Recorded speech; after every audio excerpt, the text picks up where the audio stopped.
With the opioid epidemic raging across the country, students at Birmingham Groves High School listened to some emotional testimony from parents who lost their loved ones to a fentanyl overdose. That's where we find our Gino Vici with more reaction from students about what they learned and how to potentially save a life.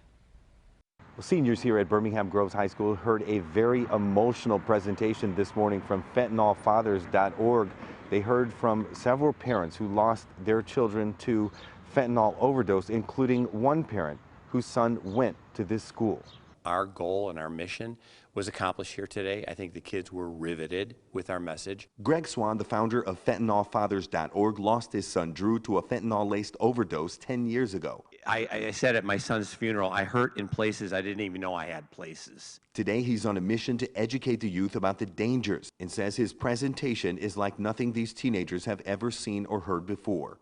But with us, we've got the receipts. We've got our deceased children that drove us here to make sure it doesn't happen to anybody in this community, not only this community, the rest of the country. One of those parents is James McCarthy, who lost his son Jack to a fentanyl-laced overdose in 2021. McCarthy says the response from students is truly heartwarming and exactly why he shares his story. It surprises me how the reception we get is they're so kind and they thank you and say, gosh, we had no idea. Thank you so much. Sorry for your loss. It's like my first time getting to really know about it. Senior Jordan Jacobs said she had no idea this issue hit so close to home, but says students here at Groves definitely got the message. But hearing from the parents, I think it got through. The way they were just sitting there and quiet, like, we're very sympathetic. That's definitely very touching because, those are people from our community, and it's sad. It's a crisis. Students like Liam Gallagher did in fact learn about a former Groves student losing his life to a fentanyl-laced overdose. Still makes me cry to this day. Arthur Stephenson shared his family's devastating story about his son Chance. Moving forward, Swan says he is urging more schools to consider hearing the profound message from fentanylfathers.org. He says it could be the difference between life and death. If you're a superintendent in Michigan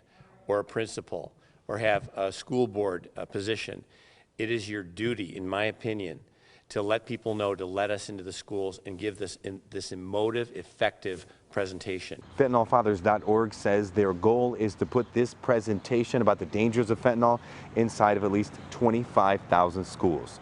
In Birmingham, Gino Vici, CBS News, Detroit.